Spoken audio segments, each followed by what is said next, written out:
Good afternoon. Nice to see everyone on this cold, dreary day. So I have a nice, bright picture up there so at least we can imagine what it was like.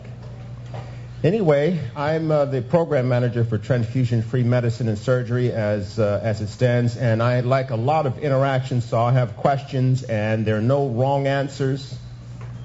So don't be bashful. Just please respond because it kind of helps everyone if we have just a nice discussion. So I'll start with the first question. Does anyone have a clue as to what transfusion-free medicine and surgery is all about? You can speak up, hold your hand up, but just don't cut anybody off. So anyone have a clue?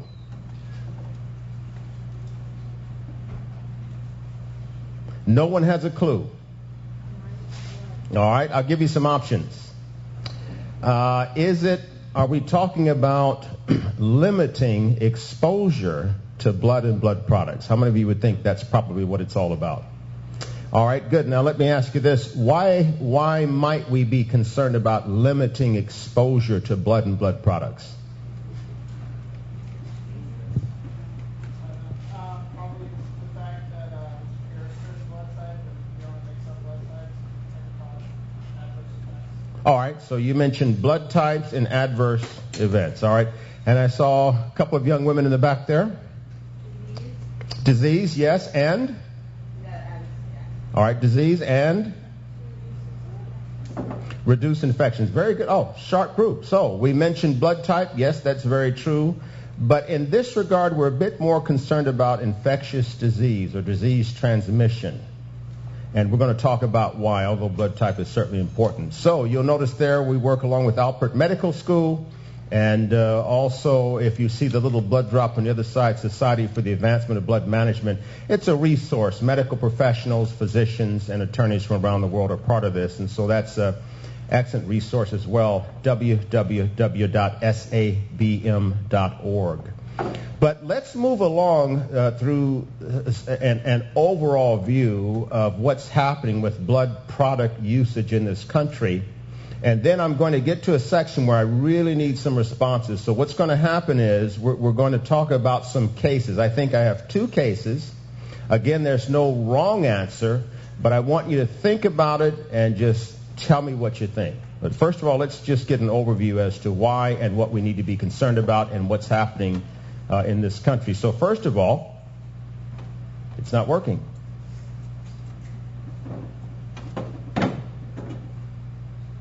I knew it. Don't you love it? Technology. All right, I'll have to press the buttons. Oh, there it goes. All right. Patient blood management. I have three simple definitions. Appropriate provision and use of blood and blood products. Use of strategies to reduce or avoid the need. And we want to improve patient outcomes. I think some of you indicated that in your comment. We do want to improve patient outcomes. But that first point, appropriate provision and use of blood and blood products. Let me ask you this question. If you are, or let me ask a question first. How many of you have had a surgical procedure, whether it was minor or major? All right. And how many of you, if the physician said you need blood, would say, okay, without questioning it? Honestly.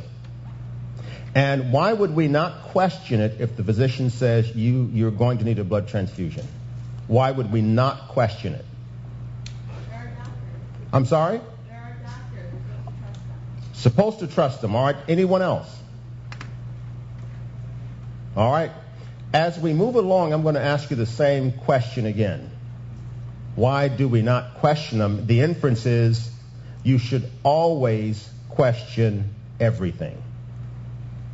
When it comes to medical or surgical procedures, it's your body, and you should question it at the very least to understand what's going to happen to you.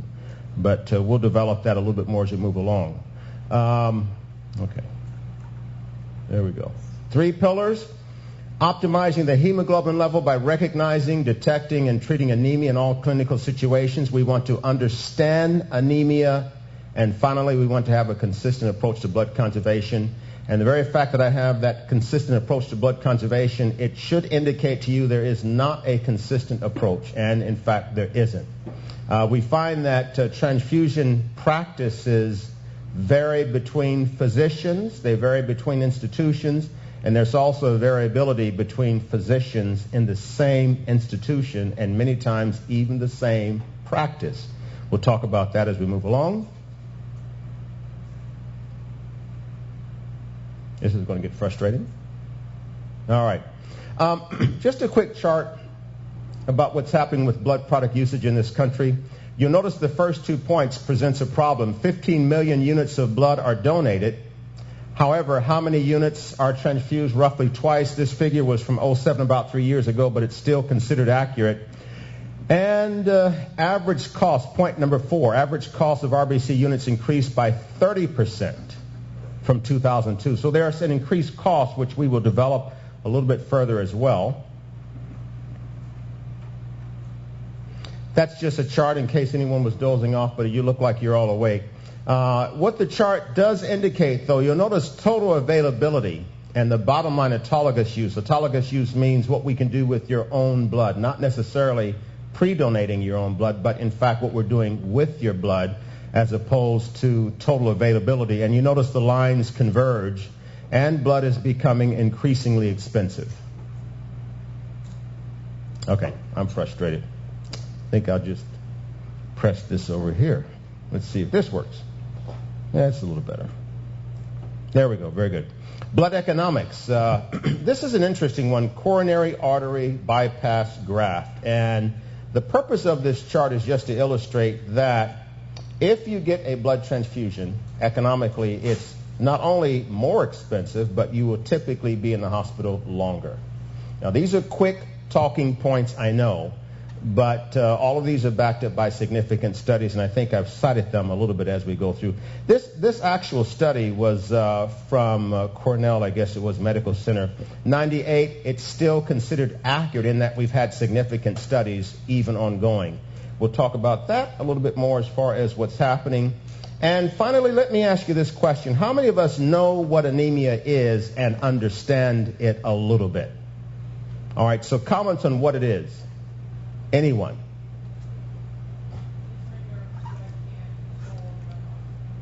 Okay, good. She says it's when the blood can't hold enough oxygen. Someone want to add to that? In the back there. Not enough iron. Okay, low iron or iron deficiency anemia, we call that. Yes, and I saw a hand over here. Oh, she's bashful. That's okay. Anyone else? I said there's no wrong answer, remember? All right, we're going to talk about how to compensate for anemia. Let me ask you this. If you have anemia, does that mean you need blood? And why do you so answer? So you're saying no. Why? This is when you have to kind of prove your answer. It helps you to do so. So we had a couple of no's. If you don't mind if I put anyone on the spot, and you're pointing to your friend. Isn't that something? So seriously, why?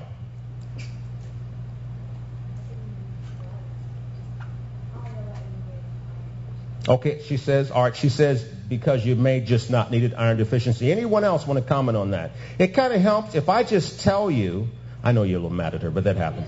If I just tell you, that's one thing, but if you're thinking while we're speaking, we call that active thinking as opposed to passive listening. So if I'm just talking, what happens to the mind is it's just listening. But if I'm asking a question, your mind is more engaged.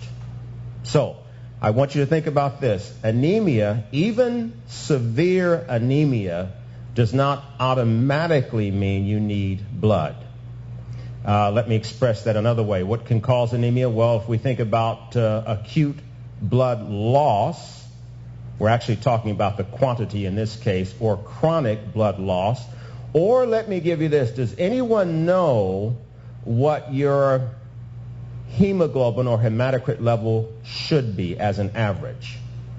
Does anyone heard of the numbers?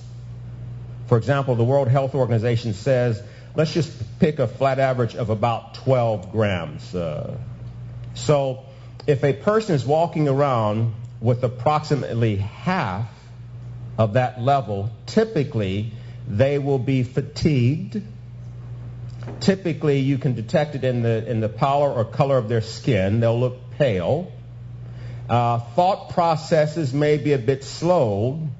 Oxygen carrying capacity is down. But what is very interesting is a lot of people walking around anemic, and they never find out about it until when? They come into the hospital, typically for something else. We're going to add that to our discussion as we move along as well. Serious hazards of transfusion. I want you to just look at that for a moment. And just to ask this rhetorically, how many of us knew there were serious hazards of transfusion? And if we knew about it, do we know what they are? For example, the largest part of that chart, 79%, has to do with blood components themselves. And there can be issues with that. So putting that another way, once blood goes out of your body, that is, let's say you're donating it for any reason at all, we introduce at the very least clerical error.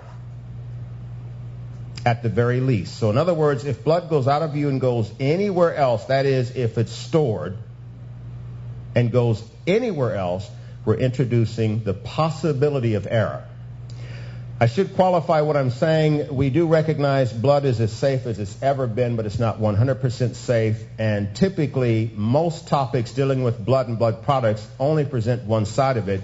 I hope I'm presenting a more balanced side of it, although it might sound a little bit negative. We want to understand what's going to happen to us if we or a loved one, family member, otherwise, has to encounter a medical or surgical issue. Ethical and legal issues, and what we're going to come up upon now in just a little bit has to do with case studies that I would like your responses on. One thing we are promoting is evidence-based practice of medicine or evidence-based medicine, and what that basically means is that clinical decisions should be based upon the best available research evidence. And if we think about evidence-based medicine, we're thinking about the clinical decisions, we're thinking about ethical considerations, and also the needs, wishes, or concerns of the family. And so from the ethical side of it, if we're going to treat the patient, we have to also understand how the patient feels about the treatment they receive.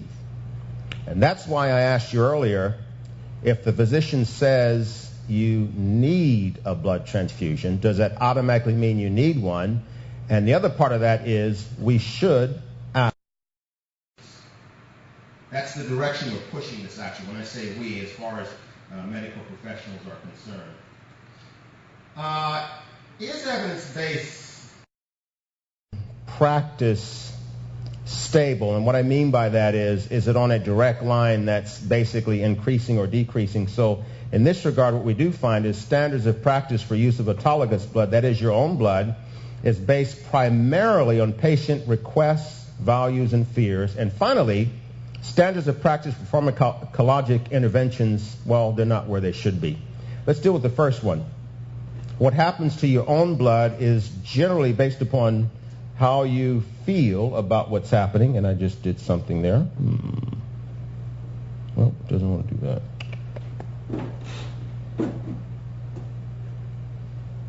Don't you love technology? Let's see what happens if I do that. Nothing. Okay. Well, we got to figure this out. I don't want to end the show. Oh, we'll do this. Doesn't want to do that? Okay. I actually went to a class one time and nothing worked at all. So I passed out the brochures and we all just had a discussion. And when they sent back the evaluations, you know what they said? They enjoyed that more than had there been a PowerPoint. We're about to see if this is true. Oh, there it goes. Went back. It worked. I hope that would work. All right. Let's go back. I don't want to lose the point here. Oh. There we go. There we go. Right there. Point number 2, pharmacologic interventions. Let me ask you this question. I think it's actually stated there. Does anyone know what we can do if you're anemic as a first stop in avoiding blood or blood products? Does anyone have any idea what we can do? And actually, some of you said it in your comments already. Yes. Very good. Supplemental vitamins, that's one. There's something else we can do. You actually said it in your comments, so just think. I think 2 comments. Oh, I'm missing a hand. All right, you're pointing to her, but you're not going to say it. Okay. Iron therapy, very good. That is very good. And yet, we find it's not considered enough. There is something else that we typically do. So we mentioned vitamin, we mentioned iron, and as a pure pharmacologic option, there is something else. Can anyone tell me what it is? It has to do with what your kidneys do, or what your kidneys produce or secrete. Anyone have an idea? Oh. Okay.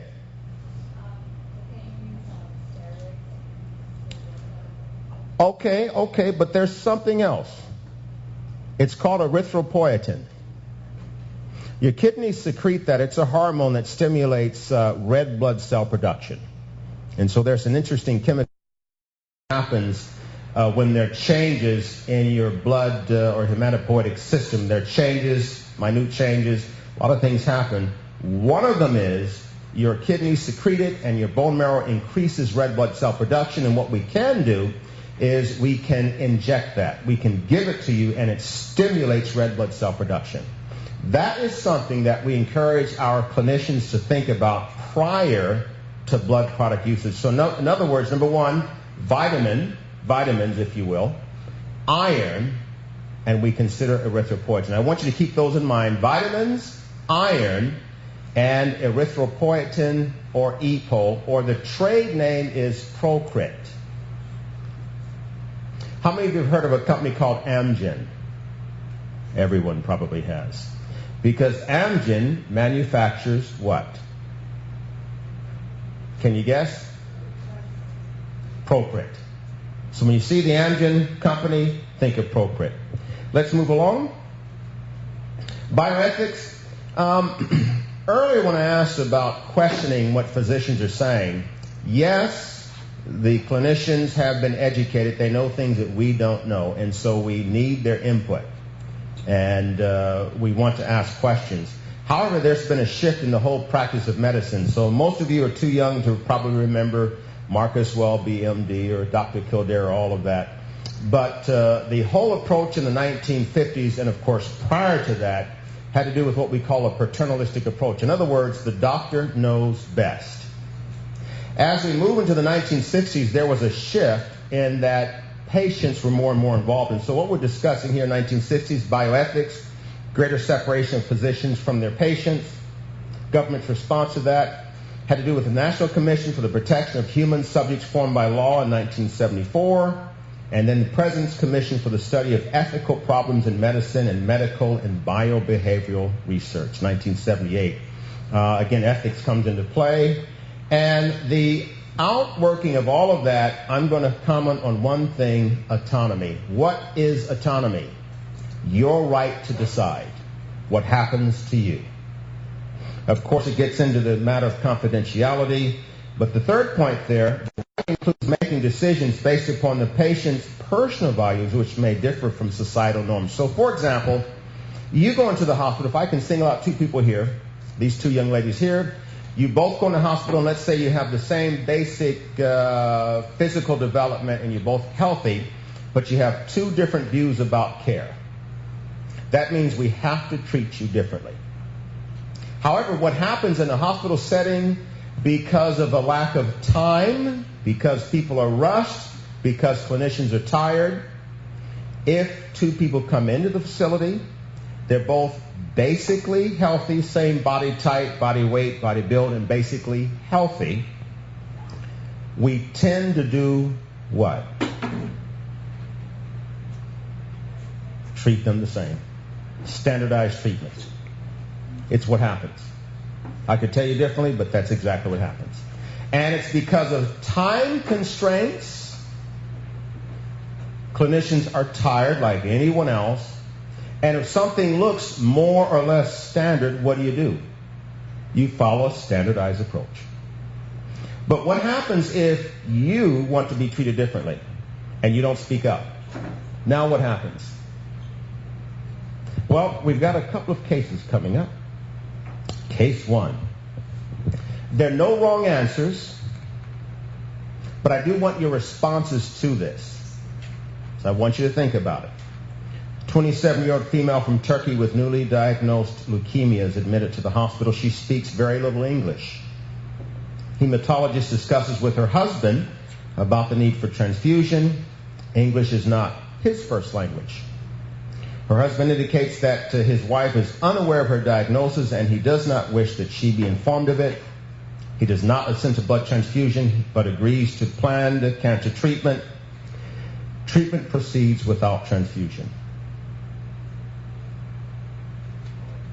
So I'd like some observations, comments on that. In other words, what you think about that. Yes?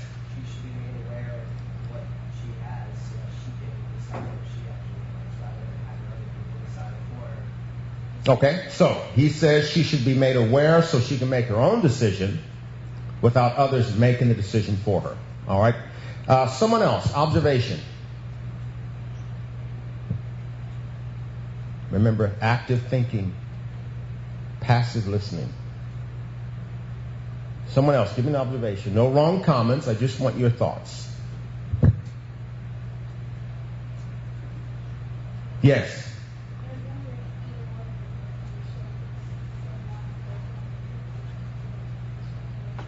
Okay, so she mentions the language difficulty. Would they understand it?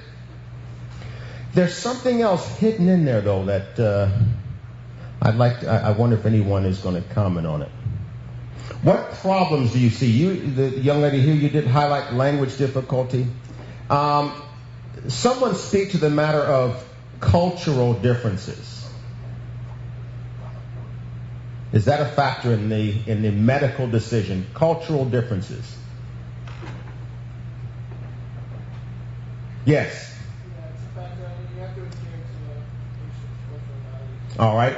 So, female from Turkey, husband makes the decision. Now, in this country, I don't even have to comment on that. But culturally, what is the issue for Middle Easterners? Yes. The man's in charge. He says the man's in charge. What, you want to add to that? In Middle Eastern cultures, it's always the man. Yes. So, interestingly enough, again, there's no right or wrong. From a purely ethical consideration, the challenge for this case had to do with the needs of the woman and her understanding of it, the needs of the husband, the family issue.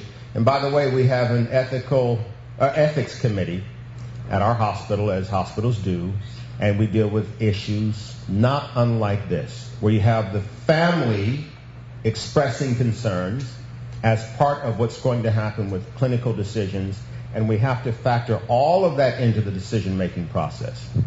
Case number 2, let me see if this is the one. Yeah. 20-year-old female requires extensive spinal surgery. Her orthopedist practices in a region in which bloodless surgery is available and has been successfully applied in such cases. However, he does not believe in using this method and does not inform her. During surgery, the patient mistakenly receives 2 units of RBCs, which are incompatible. Within 24 hours, the patient expires from the incompatible transfusion. What ethical issues arise here? Yes. Okay, she wasn't completely informed. Okay, someone else? Yes. All right, so lack of an express decision and? Right, incompatible blood. And, yes. Should be her decision whether she wants to transfusion or no transfusion after that. Yes. So if I were to point it out, what would you say was a contributing factor, perhaps even the main factor in this case? Yes. The doctor's personal bias against transfusion-free surgery. I couldn't have said it better. I'm sorry that... All right, so if I use the phrase, what you're saying is physician bias. Everyone got that? Do physicians have a bias? What would you say some biases are if you just speak honestly about it? What are some biases? I'll make light of it. Some people don't like short people. It's true. Some people have a bias against people that are exceptionally tall. If a person is too skinny or too wide. And on it goes. There are biases in life. You have biases. I have biases. Personally, anyone that doesn't like chocolate, I think something's wrong with them. I really do. I don't get it. I love chocolate. I'll eat it any day of the week, night and day. I love it. That's my bias. Well, when you go into a physician's office, keep in mind everyone has a bias. However, the issue that we're dealing with here has to do with, number one, your right to decide what happens to you. In other words, autonomy and clinical decisions that you may have to decide upon. So let me ask you this question. You go into the hospital, and after you've had blood work, you find out you're anemic. And in fact, let's complicate it. There's an underproduction of red blood cells because for some reason your renal or kidney response is low, or we call that blunted. There's a blunted response. So for some reason, you're just not producing a lot of red blood cells. We don't really know why. They're not being destroyed because that's another issue. But in your case, it's just a blunted response. And the physician says you need 2 units of red blood cells. What would you do? Yes. I'm sorry? Okay. He says he'd do it. Someone else? Yes. You're saying you wouldn't do it. So categorically, you would do it, and you wouldn't do it. Okay. Remember, there's no wrong answer. I'm not going to ask them why they said so. Yes. Okay. I kind of like her response, though, but we should always do what? Always ask. But I will tell you, there are patients that we see, and a number of patients fall into 2 categories. They say, forget it, I'm not taking it. And the other category says, I don't care, just give me anything. I've had patients say, when I'm under, who cares? And I've asked them, well, but you've made other decisions in life that if you're unconscious, you want respected. And that's the whole issue of autonomy. So let me ask you this question. How many of us are 18, 19, 20? I get it. So, what decisions have you made, if you don't mind saying, that if you were unconscious, you would want respected nonetheless? You could not speak for yourself, and you'd want this decision respected. Who can tell me certain decisions you've made? Don't have to be very serious, but just a decision. I'm sorry? What's that? Okay. Very good. All right. Organ donation. Someone else. Remember I said, want to ask questions. So we have one. Organ donation. Anyone else? Well, if I'm unconscious, organ donation is an issue for me. And I won't say whether I've opted for or against, because I don't have to, and you don't either. But it is an issue. Anytime, if I'm unconscious, for example, there are certain financial considerations that I would want respected. So what happens to my property, if I have such, I would want respected. I'll tell you this. I have certain allergies. How many of us have any allergies? So when I won't ask what it is. I'll tell you what mine is. Oh, he said he didn't care. All right. Okay, all right. I'm allergic to penicillin. And I found that out. Are you as well? Yeah, how'd you find out? Okay, you know how I found out? Because when I would get a shot, my arm would itch. I was 5 years old. Earrush, okay. I would just itch, and so one night, I was about, 7 or something. I told my parents, I said, I itch. And every time I get a shot, I itch. And they're like, what are you talking about? And that's how we found out that I can never have penicillin. So, you see, very simply, if you're unconscious, I am sure there are certain decisions, not only that you want respected, but in fact your life would depend upon it being respected. I'll tell you something else. I'm on the transfusion committee at Rhode Island Hospital. So what happens is, if there is a reaction to blood or blood products, we have to investigate. It's an expensive and costly process because typically, if you're going to get transfused, it's going to be a component. It's not generally going to be whole blood. So let's just think packed red blood cells. Could be platelets. It could be plasma. So we're thinking about specific components. Now, what happens is components, for lack of a better word, are divided up.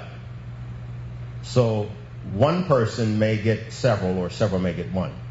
And now what happens is if there's, for example, a severe reaction, we have to investigate reactions, period. But let's say there's a severe reaction resulting in death. There's a painstaking search to find out what happened to all of the components. Who got them? What's the cause of it? That basically is blinded to the population. That means the population is not aware of it. And there are many times reactions from mild allergic reactions. It could be rash, it could be burning, it could be nausea, it could be vomiting, all the way up to what we call delayed reaction. It's DTR, delayed transfusion reaction. And a delayed transfusion reaction may take weeks, months, or years to evince itself.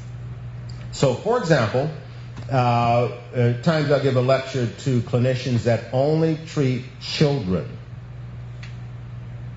And typically, pediatricians or those that work with pediatric hematology and such are very concerned about blood product exposure to children because of what that I've just commented on.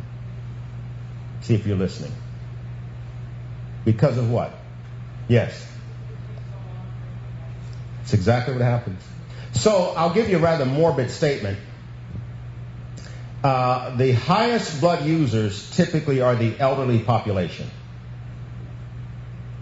It's just what happens. However, the elderly population gets it, and a lot of times the adverse effects of it, if they aren't immediate, they will be delayed, but that population group typically doesn't live long enough for us to track it. Who does? Children. Just something to think about. Moving along, practice biases. I think we've talked about it a little bit, but promoting a single method of transfusion over all others, that's a practice bias that we should be concerned about. How about this one, number 2? And this has to do with something that we call it being in the affirmative. In other words, something we should offer. So Rhode Island Hospital has taken the position that we should offer to you options that you didn't even think about. Now that's interesting. If you come in for medical or surgical care, our position is we should tell you something that you didn't think about. Because as an adult, we feel from an ethical perspective, or I feel as the director of the service, that you should be aware of your options. So point number 2, denying or failing to identify other options. And of course, point number 3, overutilization. Or how about point number 4, ignoring obvious patient choices. Ethical issues to ponder. I won't get into that so much. I think we've touched on that. But that has to do with denying alternatives to treatment. Let me ask you this question. If I did touch on that before, hemoglobin levels, average what for adults? What's the average? 12, yes, very good, thank you. And that's set by the World Health Organization. Now, the problem with that figure, and there's a lot of controversy, but it is a figure we use, so roughly 12. It's actually between 11 and 15, but roughly 12. So, if I can single someone else out, let's single you out. All right. So, you might, for some reason, your hemoglobin level might be 8. Does that mean if her hemoglobin level is 8, does that mean she's automatically anemic, requiring a blood transfusion if we go by World Health Organization standards? What would you say? Yeah? It's certainly a strong consideration. Well, you see, that's why, remember we talked about standardized care. Some would get mad at me if they heard me saying that, but that's what happens, standardized care. We would take an individual that appears to be anemic and our blood test reveal that he or she is, and we say you need a blood transfusion, without stopping to realize this person just might be at a lower hemoglobin level and not otherwise compromised physically. That's why if something is prescribed to you for care, your physician says you need this or that, you should always do what? Question. Not challenge, there is a difference, but question so that you understand what's happening to you. And that being said, when we say what hemoglobin level, well, safe operative hemoglobin level will vary from one patient to the next, and the safe preoperative hemoglobin level will vary for the same patient depending upon clinical circumstances. So I'll give you another scenario. A patient may do just fine with a resting hemoglobin level of 4. Very uncomfortable. We're not happy with that. But they may do okay with that. However, you could not be very active with that. That's another consideration. That's why typically following certain procedures, if I'm asked, I'm not unduly concerned about a lowered hemoglobin level because I know the patient's not going anywhere right away. It's just logic. They're not. So why automatically prescribe something? Let's move along. Just discuss treatment options a little bit. What we're concerned about here, I'll move along, but we encourage our clinicians to have a workable plan and maximize hematopoiesis, or what your blood cell formation process can do. We want to maximize that. And we also want to minimize what we do. When you go into the hospital, we take a lot of blood. And unfortunately, we also cause anemia because we take so much blood. And so another thing that we're focusing on at Rhode Island Hospital has to do with minimal blood draws, or we could say limiting blood draws, and I could even say the use of pediatric tube-sized blood draws, so that we're not unnecessarily taking a lot of blood. So we're talking about making a plan. Here's something else to do. I've kind of condensed that, but there are certain questions that we ask. Is the patient risk? So we want to know what your baseline is or what your history for blood work has been. Any recent blood loss? Is the patient actively bleeding? What is the plan to stop the bleeding? So for our nurses, for example, regular in-servicing of our pediatric nurses, we've encouraged them that when a patient presents and the physician has said they need blood, I've told the nurses there are certain questions the nurse should ask him or herself first. One of them is the patient actively bleeding. In other words, is it chronic or acute loss? And then, of course, any recent blood loss, surgeries, was there a traumatic event or otherwise? And we find generally, if there's not acute loss, patient is not actively bleeding, it gives us time. Now, I'll tell you something else why I say all of this today, and some of you are yawning. That's okay, I talk a lot, that's all right. But when you present to the hospital, you really can't decide then what you're going to do for yourself, because you're nervous, scared, uneasy, and a lot of things are coming at you. So what we're trying to tell our patients is the time to make medical or surgical decisions is when? Right now. When there's nothing else going on. You're sitting back, you're with friends, there's nothing happening, you're calm. That's the time to make medical and surgical decisions. When nothing's happening. Because this is the time you can think through the decision-making process. I've got a couple of things coming up. I'm not going to get too much into this. This is what I talked about earlier, erythropoietin. The chart simply indicates it's underused. It's still underused. It just is. We use it more so in our hospital. And I will say that a lot of times with anemia, as mentioned earlier, we mention iron, vitamin support and nutritional support, as mentioned, iron and erythropoietin. I believe this is just a chart that shows the difference between recombinant, which is science, man-made, or what is produced in, or what placebo, obviously. And there's a marked difference. I think the next picture I don't like it a lot, but I keep forgetting to change it, so you'll just have to trust me. That's a picture of a cell salvage unit. And the reason why I have that is because for surgeries where there's high blood loss, we have found, and we have about 12 or so at Rhode Island Hospital. We're a level 1 trauma facility, and so we get the worst of the worst and otherwise. So we have about 12 or so, and we encourage their use. What happens is, if we think about patient blood management, blood conservation, once the surgical field is opened, and let's say you have a major orthopedic issue, and so you're going to be open for a while, and once the cut has been made into the skin and the surgical field is open, what happens to the blood? Can anyone tell me? Just take a guess. What happens to it? Anyone? Comes out. Yeah, it just comes out. Goes everywhere. We throw it away. We try to salvage it. And by equipment such as this, we basically suction it from the site, cleanse it, and we're able to return red blood cells to you. And that means we're lessening your potential exposure to donor blood. Something else we do, hemodilution.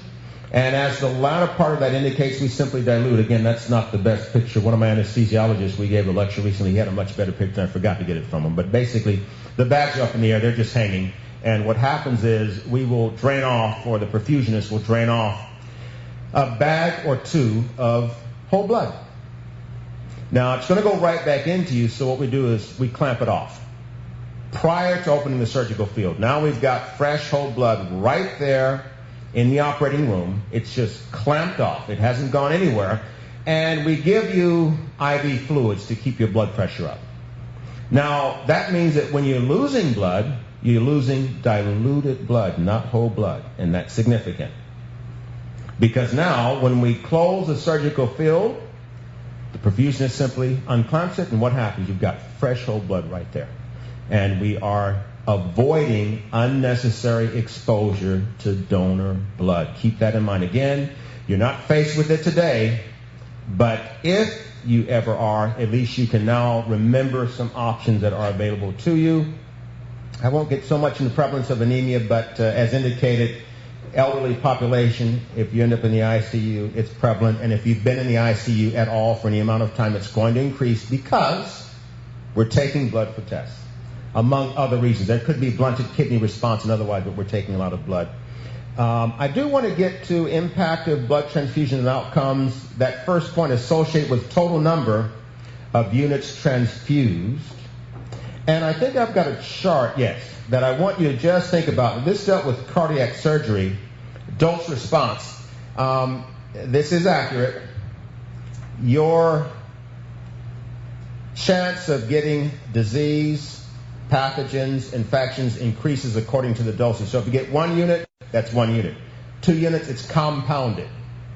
3 units, and so forth. And that's why we try to limit unnecessary exposure to blood and blood products. We compound the injury to you if we expose it to you. I do want to highlight, I've got, just for time's sake, let me go back. Yeah.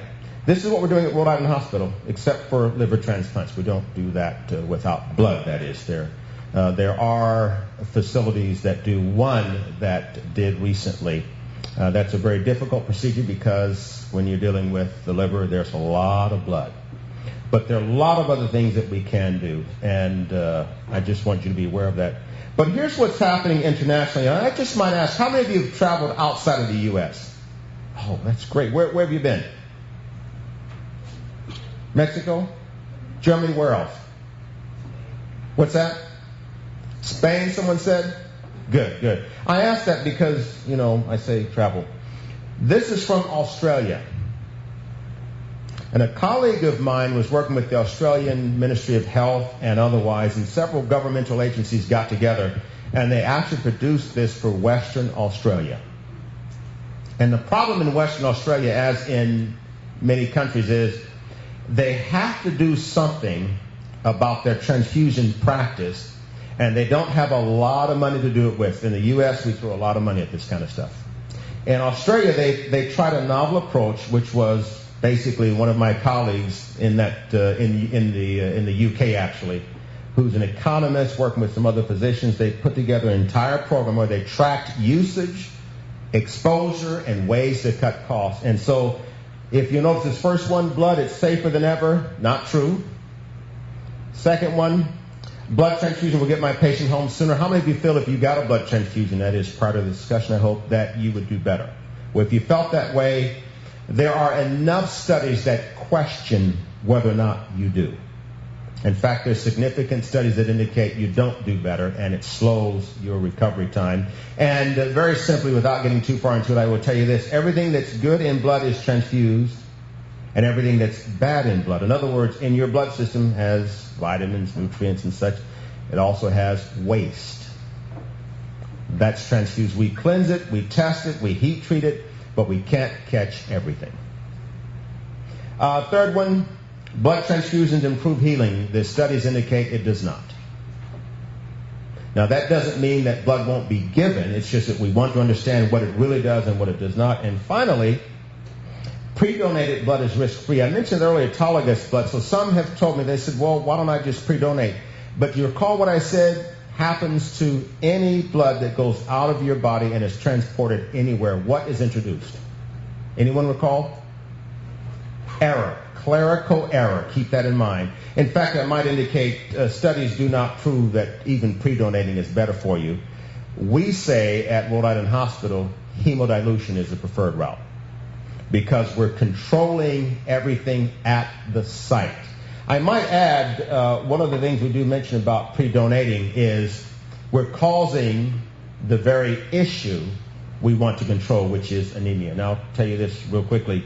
So when I have colleagues and they talk to me about pre-donation, I know they're coming up for procedure, but let's say I forgot about it, and I'm talking with them, and I notice they're dragging, fatigued. I'll ask them what's happening. You know what they'll have told me more than once? Pre-donated. We're causing the very issue we want to prevent. Keep that in mind. The rest, I'm just going to move through a couple of studies. This one I do want to comment on just briefly, in that if we're going to conserve what we describe as a precious resource, there are a lot of different things involved. It's not just one thing. It has to do with the approach to it, and also pharmacologic options, surgical options, and otherwise. Quality and outcomes, I think we touched on that just a little bit. You tend to do better. There are enough studies that question whether or not you do better or worse with blood, and we find weighted evidence that you do better if we can reduce your exposure to blood and blood products. Transfusion practice, I'll leave that open as a question. Is it evidence-based? In other words, clinical decisions, best research evidence available, or is it behavior-based? Remember we said everyone has a what? Bias. Everyone has a bias. Transfusion guidelines, if you ever look this up, in the American Association of Blood Banks booklet, it will tell you that other options, it tells clinicians, other options or alternatives should be considered first. There is a public benefit. We won't get into that, but I did want you to see that slide. And that just sums up really what we're talking about in understanding patient blood management, unnecessary exposure. There are a lot of different things involved, but it starts with a mindset. So we describe it as a comprehensive strategy. And if you take that point away, I will simply say thank you. And I'll ask if you have any questions. Then that's easy. Take the brochure with you, and it's been a delight being with you today.